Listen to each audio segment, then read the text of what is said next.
Hello, Pastor Mark here from the Glen Rock Community Church or the Community Church of Glen Rock. I'm interim pastor. This is the latest of our community church conversations. Now, this week, a couple of our folks in the church said they wanted to interview me and they sent me interview questions. Well, they weren't able to make it in this week to actually interview me.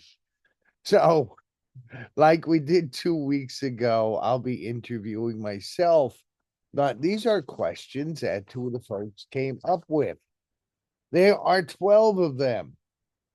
I do hope to get through them all. Now, I do have 3 people lined up for future interviews. They were not able to come in this week. So, no, you're not going to be listening to me talk to myself forever. We will have more community church conversations with other folks. We've just gotten busy, and some folks can't do it for now. We'll get that. We'll get back to that. I'm just going to go down this list and see how far we get. Number 1, what inspired you to study theology and become a minister? I talked about that 2 weeks ago. Basically, I always felt drawn to the church. I always felt affirmed in the church. People even early on in Sunday school were saying he's going to be a minister someday. When I'm having bad weeks, I wonder at those times if I didn't get pushed into it, and it maybe not a real call, but on good weeks, I know God's called me to this. When I was 4, I did immersion baptisms and communions with my stuffed tiger. Whenever it was my grandmother's turn to greet at church, she made sure I was all dressed up in my tie and I stood next to her to greet. And so, yes, church was always part of my life, and somehow I always felt that calling. I remember one summer I thought about going into medicine, another summer I thought maybe law. I was always back to ministry and that calling, even when I was living a life that embarrassed Jesus. I somehow had a sense that that was temporary and I would be back. And here I am. Number 2, could you tell us about some of your experiences that help shape your views and beliefs? Absolutely. I grew up Methodist. When I was about in middle school, my father was chair of the search committee for the new minister. The new minister arrived, and within 6 months, my father absolutely hated him. Next thing I knew, our family was going over to Old Bergen Church in Jersey City. And that was a very, very wealthy church, a very elite church. The elders served communion with white gloves on and pure silver communion plates. That's a far contrast from the movie The Last Crusade, the Indiana Jones movie, when Indy has to pick out the cup that Jesus used at the Last Supper. And there's these very ornate ones there. And he reaches and he grabs the right one. He said, it was a carpenter's cup. And I wonder if he knew the gospel a little better than the church did.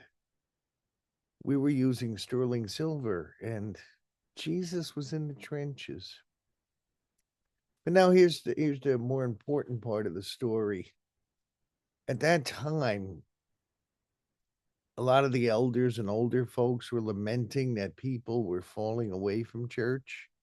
And there was the constant theme of people just aren't interested in Jesus anymore. They're just not interested in him. When I walked up the street to go home from church, I passed an what used to be a supermarket, which was now a Puerto Rican Pentecostal church. There were people in that church that filled that old supermarket and were out to the curb.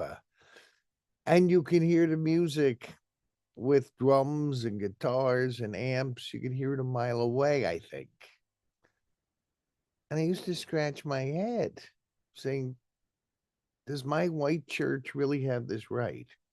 They're saying people don't want Jesus anymore. Well, when I look at that Pentecostal church, my question for me became, do they simply want a different style? And they certainly know Jesus. They want to know Jesus. And I wondered maybe if the white churches, if we're going to thrive, we need to change how we do things and imitate those storefront Pentecostal churches. That was probably one of my biggest learnings about church as a kid. See, number 3, you mentioned Cherokee Indian heritage. What lessons can we all learn from their teachings? Well, one is whenever we believe that God calls us to dominate, other people get hurt. The Cherokees and other native peoples were moved right off their lands under this sense of manifest destiny. God had given the continent to the white Europeans. Whenever we have that mentality that God wants us to dominate, people get hurt. Let's not do that. Jesus, if anything, was not a dominant figure. He was an oppressed figure. And if we're not on the side of the oppressed, maybe we're not on Jesus' side.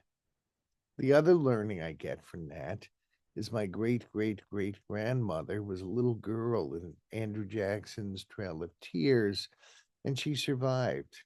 Well, I carry those genetics. If I'm having a bad week, I remember I carry the genetics of a little girl who endured a lot more than I did. So that's what I learned from that. Let's see. Tell us about your work with young people. I grew up loving summer camp. I had a kind of a crazy family I grew up in, and it was always a pleasure to be away at summer camp. One of my big goals in life was to become a camp counselor, which I did. I was a camp counselor in high school and college. Later on, when I lived in upstate New York for 10 years, for 1 week a year, I was a volunteer counselor at summer camp. That's Camp Fowler up in Speculator, New York. Oh, what else have I done? I worked with 5-year-olds in the summer job once when I was in seminary at a day camp. I've had a youth group in Hoboken, in Albany, as well as Bergenfield, although that did collapse after a few years.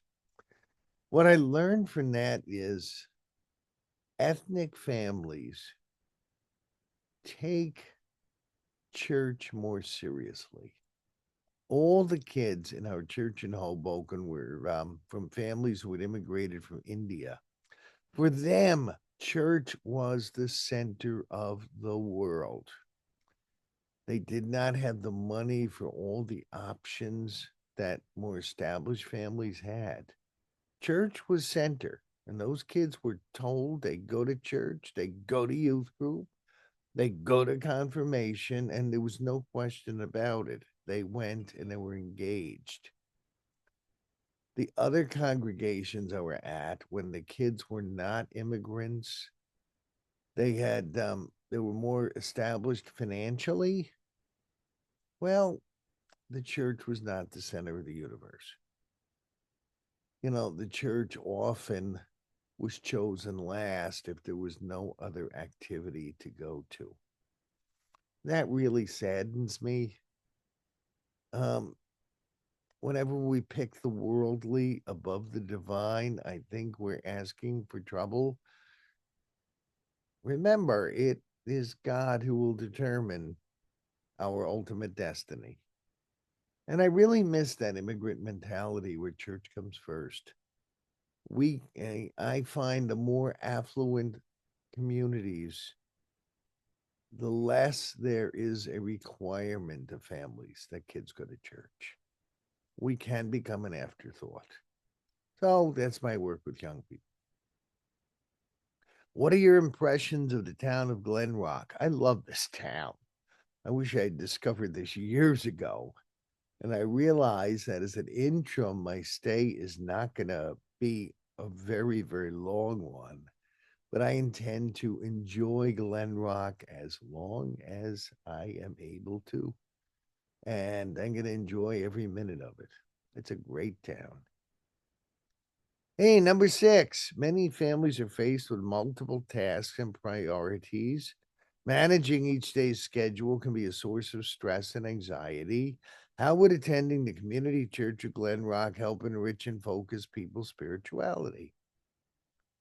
Wow. How many weeks could I spend on that one? Yeah, we have priorities, of course, and we have competing interests, of course. But we set our own priorities in life. We decide what's the most important in life. Is taking weekend trips the most important? Is working 7 days a week the most important for us? One of the reasons we're stressed out is because we don't take a Sabbath break. God told us 1 day a week, that's God's day. And when we ignore that, we hurt ourselves. We simply stress ourselves out. Now, people tell me, oh, it's great to have supermarkets open 7 days a week. Well, okay, sure. Before we had supermarkets open 7 days a week, we simply planned better. We knew they'd be closed Sunday, so we did our shopping some other day. We learned to do that, and we learned to give ourselves a rest on Sunday. We went to church, came home, had dinner,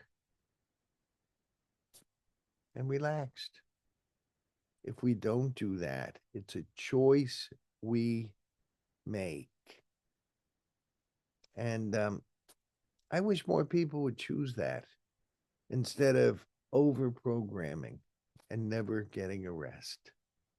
I think if people made church a priority, take a whole day, no activities, come to church, sing, pray, fellowship with other people here in church, then go home and just relax.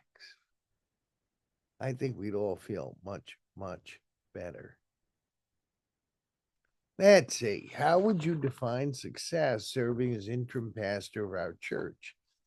Okay, job of an interim pastor is to look at if a congregation's kind of gotten off course a little bit and making those corrections and helping a congregation plan the future and setting the congregation on a new trajectory.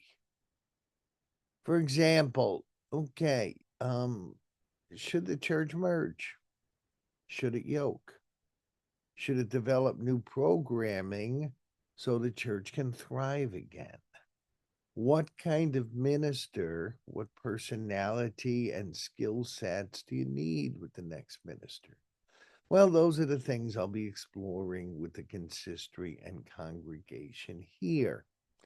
So when I do leave and a new minister comes, it will be a good sail into the future. That's what success is. This is a preparation job, preparing for future ministry in whatever form that takes, preparing to do a search for the new minister. There you go. Oh, let's see. 8. What activities outside of Sunday worship service does the Community Church of Glen Rock offer, and what would you like to see added? Right now, we've got a women's group, we've got an online Bible study group.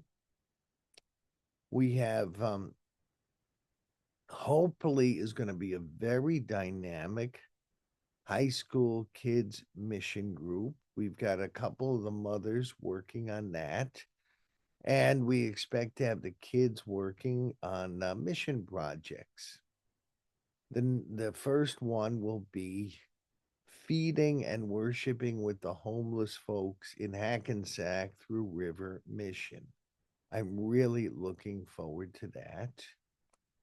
For the period of Lent, which is coming up, approximately a month, we're going to be adding Bible studies on the fruit of the Spirit and the gifts of the Spirit. I'm looking forward to that. We'll be doing that after church. In the long run, now I started this back in December and it didn't work out very well. In the long run, I would like to kick off a worship service on Sunday evenings. See, not everyone can attend Sunday morning church. And not everyone likes our worship style either. So to expand the people who feel comfortable with in our congregation, I would like to get going a Sunday evening worship, and I'd like to be completely different from ours. So people who don't like our worship can feel comfy there. People who can't make it Sunday morning can find the way to worship with us. That's what I would like to do. Also, I've had suggestions that to attract a new generation, we start educational programs like how to help your child be a spiritual child.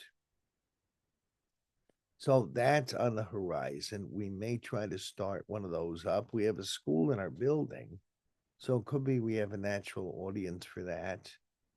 Also, as an outreach, because there's approximately 15 million dogs in this town. Maybe we can do an animal blessing this spring as well. That's what I'd like to get started and what we have. 9, would you like to see more interfaith programs held by religious communities of Glen Rock?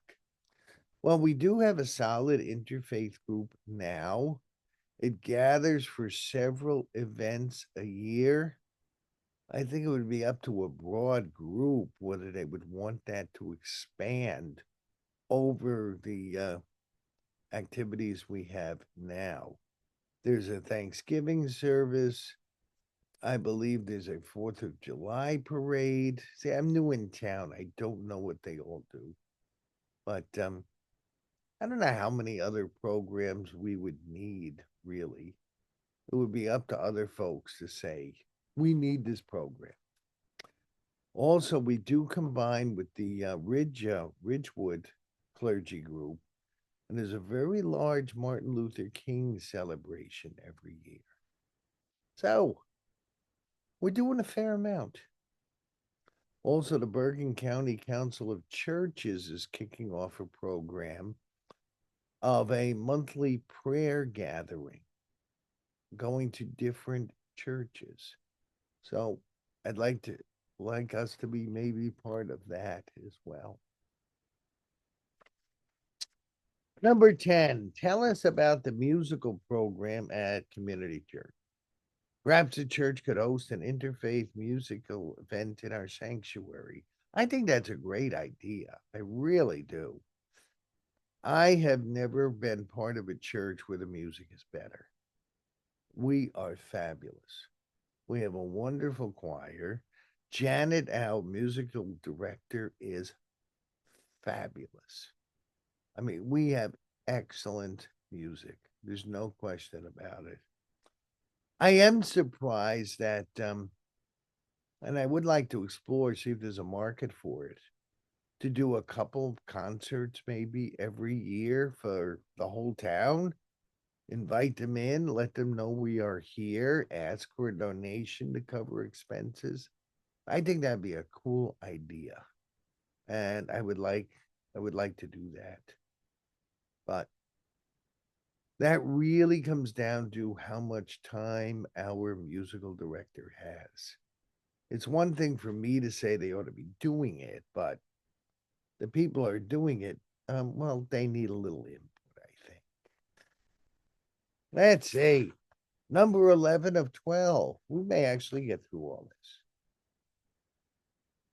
What opportunities are there at community church for families who wish to volunteer their time and energy? Well, as I said before, we're doing mission. We're doing food for the folks who are homeless in Hackensack, beginning of March. Over Christmas, our ladies group, they did a collection for that same mission. And just today, actually, they drove, I think, 3 carloads of donations down there. I mean, that was a wonderful mission. We could probably use some help this spring when we do an animal blessing service. You know, a lot of animals in one spot. We might need some helpers for that. Plus, by then, we should have some new brochures to pass out, and we'll need people in the crowd. One of the things I'm hoping to get more people to do is to be comfortable praying with other folks. So I'd like to maybe get a core group of folks together and get them comfortable praying with people. So when we have these big events, they can circulate with prayer cards and ask the people, can I pray with you? Is there something you'd like the church to pray with you about? That would be a very good outreach. I think that would be a wonderful way to volunteer. Hopefully, if our raising a spiritual child program takes off, we could probably use some help with managing little kids. Because, hey, kids are a handful. We all know that. I'm a father, I'm a grandfather. So we know they're not always easy, but they're the future, folks. If you don't get used to kids, you're going to be in a dying organization. So I think those volunteer opportunities are real. Also, if you'd like a short term kind of mission trip, for example, when there is a disaster somewhere, sometimes Reformed Church looks for people who can go off for a week or two and help with rebuilding projects or clean out projects. There's a lot of short term mission opportunities. And if anyone's interested, I can certainly get the contact people involved on that. Matter of fact, let's see, what is it? End of this month, we're going to have a one of our mission people from the Reformed Church who has done a lot with refugee resettlement. She will be speaking here at the church. And if anyone's interested in that kind of short term mission work, you can always talk to her. She knows where all the opportunities are. Number 12. There you go. What would you like to say to those YouTube viewers interested in joining the community church? What's the best way for them to get in contact with the community church? That's kind of a loaded question for me. Yep, coming into a church is terrific fellowship. I am hoping that people might want to come in because they want to develop a relationship with God. I think it's a better goal to be good with God and to talk to God and to develop a relationship with God than it is just to be a church member. If we frame it like that, it's almost like there's no difference being a member of the church and being a member of any other club. But for people who find a yearning in their systems to seek God, you can always go on our website, or you can call the church. You can email the church. Here, I tell you what. I am going to put up one of the business cards and you can read it for yourself and figure out what means of communication works best. In our world, everyone has their own style of communicating. Some people like phone calls. That's me. Other people won't respond to a phone call. They only will respond to a text. Some people will just do email or they'll just do Instagram. Everyone does it their own particular way. But anyway, here is the church contact information. And if you are struggling with something, if you are feeling guilty about something, if life's become shallow for you, you got some questions, you're lonely and looking for community, well, contact us. And perhaps together we can help you find a more peace-filled life, a more meaningful life, maybe even a less guilty life. Because I don't care who you are, where you're from, what you look like, how much cash you have. It doesn't matter. Someday we are going to meet God face to face when we die. I don't care what we've got or don't have. We will leave this earth someday. Will getting together with God be a happy reunion for us? Or will it be a real time of embarrassment? Punishment? Will it? I don't know for any individual. But the closer you are to God, the more we can be assured that our transitioning from this world to the next will be one of reward and peace. So I encourage everyone, while there's still a chance, get to know God better and look to obey God more than we obey our human, earthly, selfish desires. I think it gives us a real peace when we put God's first. Well, that concludes this conversation. I thank the wonderful folks who came up with this list of questions. And I'm really hoping that's the last time I talk to myself on these. If you'd like to be interviewed, please contact me. Right now, I've got 3, I think will be for the next 3 weeks, but I have to arrange those. So, thank you for listening. I'm Pastor Mark, the interim pastor of the Community Church of Glen Rock, New Jersey.